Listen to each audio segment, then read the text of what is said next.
Welcome to the Hugs Not Drugs podcast. I am John Barleycorn, and I'm with Dr. Uggs today, and Hugs Not Drugs, who has the same voice as me, but he's a little bit more spiritual. So welcome, and we've got an interesting show today because I spoke at an AA convention, a 12-step convention, years ago, and I'd like to play that today, my story. So without further ado, we're going to give Dr. Uggs an opportunity to do the commercial. Thank you, and I'm looking forward to this too. John Barleycorn talking about when I was in charge. Here we go. Well, that's not exactly true, Dr. Uggs. There is a recovery story here too. Oh, be that as it may, let's do the commercial. The Hugs Not Drugs podcast is sponsored by a prince of a guy, John Forlenza-Bailey, who wrote 2 books, The Transformation of Dr. Uggs and The Road to Wellness Workbook. The Transformation of Dr. Uggs is an original fairy tale that explains the progression of the disease of chemical dependency. It's not intended to be a story about blaming others for the acquisition of an illness. This fairy tale is intended to explain, not to blame. It is a story of discovery, insight, acceptance, and finally, the right choice is to live drug-free if one is chemically dependent. And then before that, he wrote The Road to Wellness Workbook, and he had a private practice as John Forlenza-Bailey. And for years, he utilized this book as a substitute for treatment, inpatient treatment, outpatient treatment, PHPs, etc. He did it individually with people. And it's a workbook designed to provide education, emotional support, and inspiration to persons suffering from addiction. It offers step-by-step lessons to people striving to turn their lives around regarding abstinence, relapse prevention, family dynamics, and self-assessment to continue to discover self day by day. Recovery's up to you. Mentors help. Journals help. You must exchange and surrender destructive behaviors for constructive ways of handling the day-to-day stressors or triggers of life. You buy the book on Amazon, here's how it goes down. You buy the book on Amazon if you got a problem, or if you know that somebody has a problem, and you go through the book with them. You do the exercises at the end of each chapter, and do a journal daily. After 7 days, you get the green light by the mentor to go on to the next chapter, and in 30 days you got recovery. Voila! Okay, that's the end of the commercial. Now let's get to it.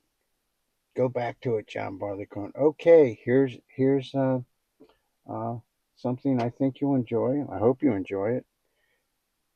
My story at a 12-step convention. Here we go.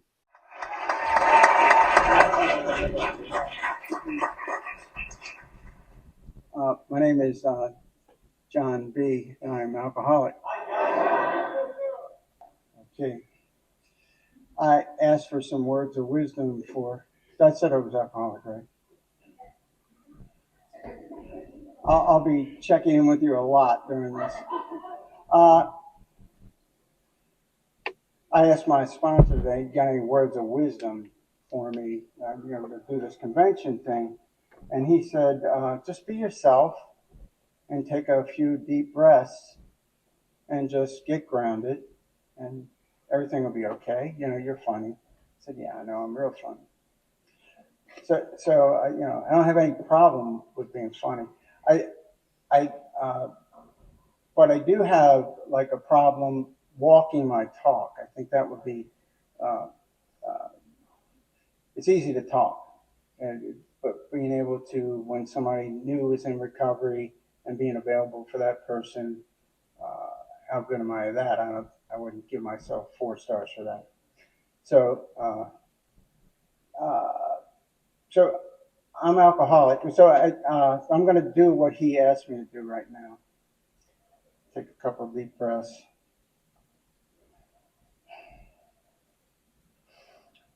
Mi llama is Juan, mi alcoholico. It didn't work very good. So. I started drinking alcoholically when I was 19 years old. I stopped when I was 29. And I come from alcoholic home. I come from, so I get this genetically and I get it environmentally. So I certainly qualify. And I didn't want to spend a whole lot of time with it, but I've got 20 minutes, so I'd like to make sure that I don't go over.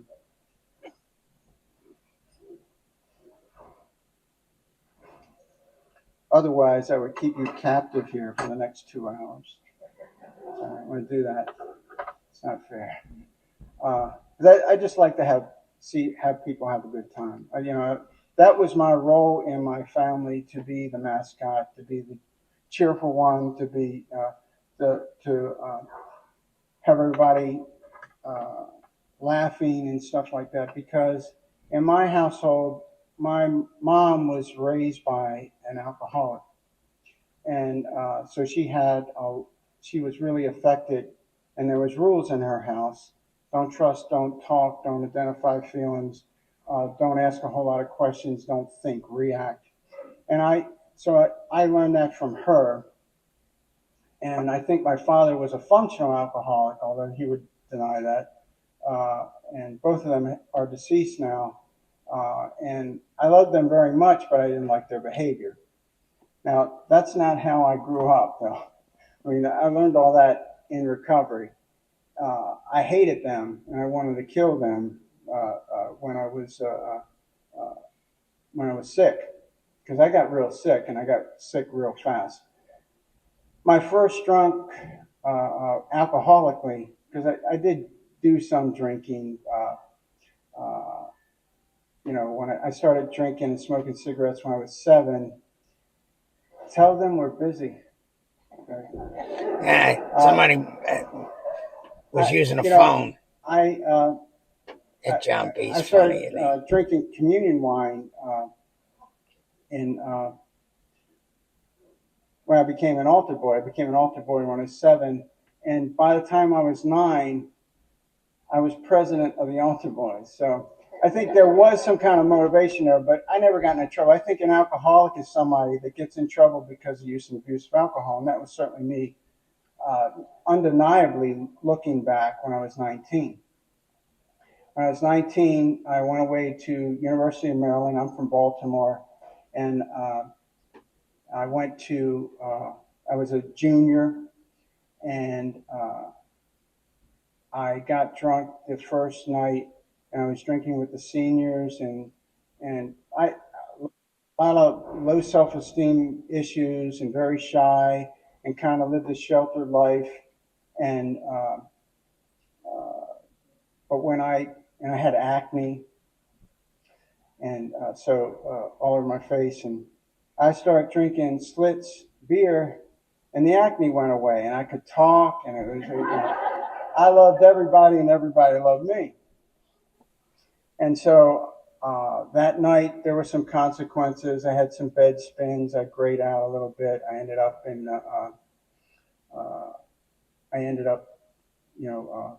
vomiting and wanting to open a window, and I was laying in the bed with the bed spins and graying out a little bit, and decided to vomit outside the window, and the window was closed, so it was all over the bed, and I had diarrhea for 3 days, and of course, like I've heard and hear a lot, I couldn't wait to do it again. I was looking for the effect, and so I was willing to pay that consequence. Within a short period of time, I was using by myself. I was by January that semester, the second semester was coming up, I was scoring drugs, hashish. I had 4 grams of hash in my room, and I was drinking. I had already polished off a half a bottle of Boone's Farm wine by myself. And a cheer goes up in the wine that's never seen a grape.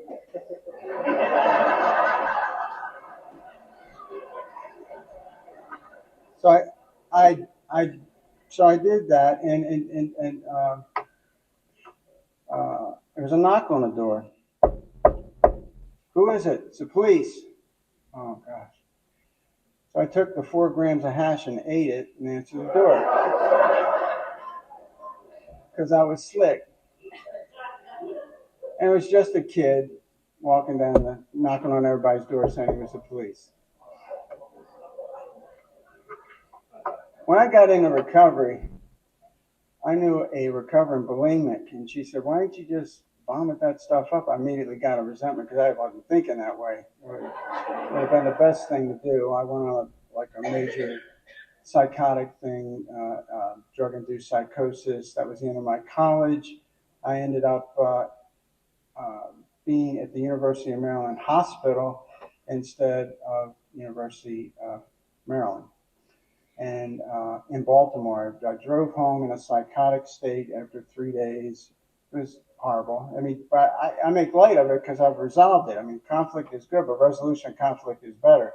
I mean, so I can make a joke out of it, but it was horrible at the time. So I go home and I immediately blame my life on my parents, and my mother knew something was up, so she called the family doctor. The family doctor called the emergency, get into the emergency room, and I went to the emergency room and told them someone had poisoned me. I didn't tell them it was me. It was cold when I went in. It was warm when I came out, and when they dubbed me okay, stable, when my insurance ran out. So that I have many stories like that. So, and they're humorous now, but they weren't humorous at the time. And we don't have a whole lot of time for that. So I'm just going to tell you my last drunk. I'm still living with my parents. I'm 29 years old. I work 2 jobs. I don't ever have any money. I have a 66 Chevelle. It's 1979. It has one bump. It's all the way around the car. And I think I got it going on. I think I'm everything but a bag of chips. I'm selling drugs in the neighborhood to support that habit, and I'm drinking on the job, and I'm smoking marijuana on the job. And all I had to do is go across the street and go across the road because by this time I was living in near Annapolis, and all I had to do was go across the road and go to a boat yard, and I dry dock boats, and I also was a waterman. And so I'm out there. I had 2 pony bottles of Miller that day, and I had an ounce of killer weed in my PCP, and I was selling that, and I had that in my stash. And I'm washing the crab pots. Beautiful Indian summer day in November, November 6, 1979. And I'm thinking, I know what the problem is. The problem is Maryland. If I can just get out of Maryland, I'll be all right. But the lights were on, but nobody was home. I'm thinking, and it's just huge denial, and it's always been that way. The consequences of my addiction was I 10 years of my life, a year and a half of that was locked up in mental institutions, little overnights in jail, stuff like that. The joke is when I drank, I broke out in spots like Toledo, Ohio. I got jailed in Richfield, I think it's Richfield, Utah, where the Big Rock Candy Mountain is, for stealing gas, and there were guns drawn and everything else to get me in jail. And I still couldn't figure out that maybe I had a problem. And living in the solution to me is, understanding that there's a power greater than me, and that's the solution. And I have to have a relationship with that higher power. But at that point in time, I thought I was the higher power, and I played God a lot, and I wasn't a nice person, and people were afraid of me. I was not the cupcake you see before you today. So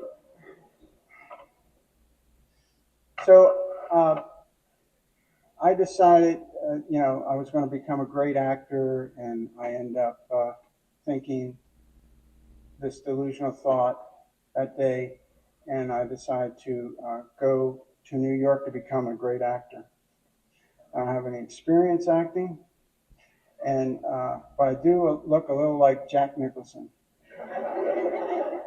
I thought that was my claim to fame. I was going to sell my vehicle, that thing with 140,000 miles with one bump all the way around it, 1966 vintage. I was going to sell that, live off of that for a year in New York, and go to acting school. So I was not right. Is my wife still there? Okay, good. So, I don't have any driver's license and registration. It's 11 o'clock at night. I had 2 brandies for medicinal purposes that night, and I had all this drugs in my car, and they put them in the trunk. And I went, and I didn't have any driver's license or registration, and it was like Mary Tyler Moore, that on acid, just throwing her hat up in the air. That's the way I was. Just thinking, oh man, it's a new day. So I'm driving down, heading toward New York, and I get lost, and I'm on the Garden State Parkway, and I don't have any money for any tolls. So I take 8-track. This is how long ago it was. 79. I have 8-track cassettes, and I throw them in the bin. Goes up. I go through. I do it again. I go through again. Well, the police get wind of this, and they just fine police work in New Jersey. People don't play. And he stops me, and he looks at me, and I'm deranged, and he looks at me and he goes, "We don't take cassettes in New Jersey." I said, "Well, I didn't tell him my grandiose plan. I told him where I was trying to go. He told me to get on this road. I get lost. I ended up in Avalon, New Jersey, 5 o'clock in the morning.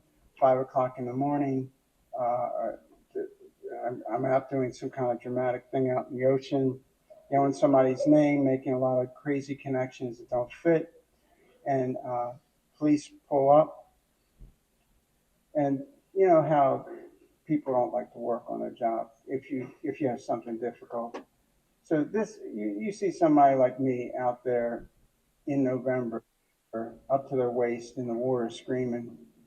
This is a lot of paperwork. So they tell me, they look in my car. There's drugs there. Somehow they don't find them, and they say, just get out of town. So I get out of town. I start making some crazy associations when the radio's playing about Bruce Springsteen, born in the USA. This is USA. I have rights. I'm going back. I needed some help finding somebody.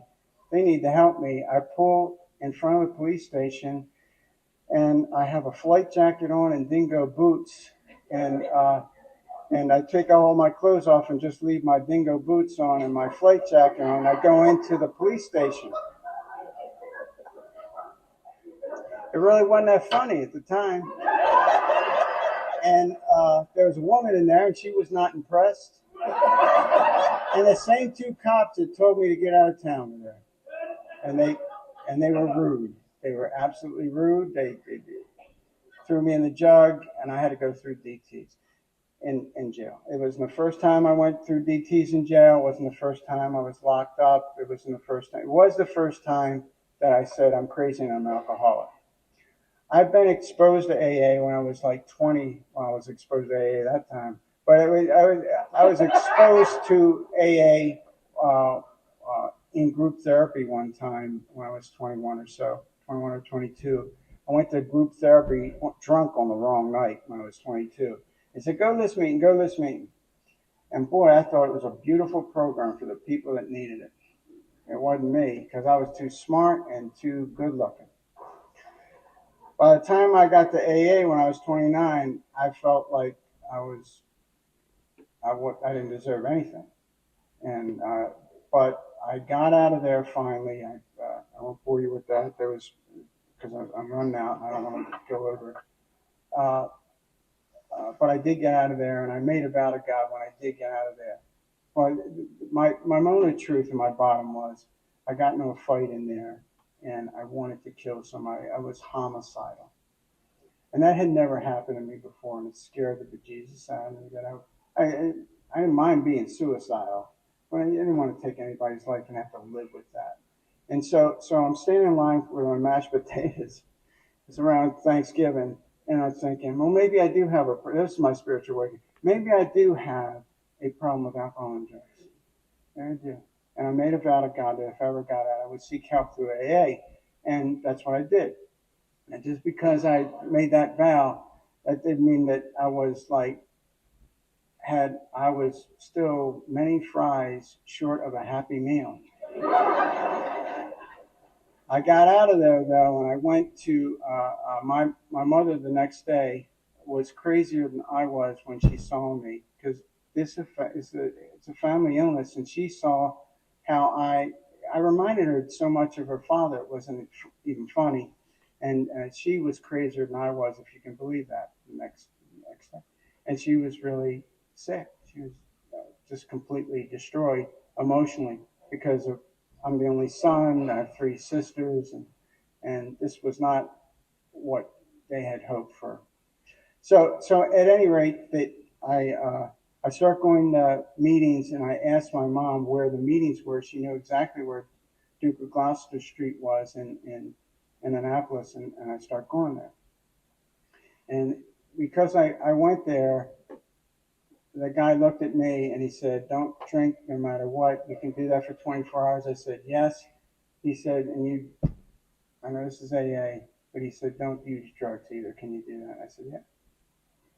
So, and I haven't for all this time. And because I don't do that, I mean, a lot of times in life, because of the low self-esteem issues that I have, because I'm an egomaniac with an inferiority complex. So I mean, that's a double-edged sword. So, and you may be able to identify with this because I'm looking at a whole bunch of miracles out here, and so I'm this maniac, egomaniac with a inferiority complex. I'm trying to get sober, and what happens is they tell me to go to meetings all the time. I do that, and all I want to do is stay out of trouble. That's all I want to do, and what happens sometimes in life, that's all I have is my recovery, or that's all I think I have. I don't even know of all the blessings that are in my life because I'm blinded by that because I still have denial. But uh, and it's just important not to drink no matter what is going on, and name, claim, and process that with other people. And because I do that, my life gets better. And when I don't do that, when I hold on to stuff, my life doesn't get better. So I'm very grateful to be here. Thanks for listening, and thanks, Vincent, for and for having me.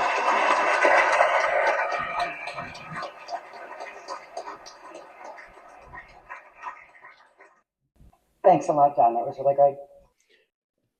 Well, that was John Barleycorn at a convention. And what do you think of that, Hugs Not Drugs? Well, I got the same voice as you, and I will mention that you were very nervous and you did a good job. Uh, when people are nervous like that, I always say that that's God shaking the truth out of them. Oh, that's so cute, isn't it? Isn't he so spiritual? All right, that's enough out of you. Hugs Not Drugs here. I just want to wrap up. I think you said in a general way what it was like, what happened, and what it's like now. Uh, uh, you are John Barleycorn. You are a cosmic joke. There's no doubt about it. And if you can make it, anybody else can. That's what I believe.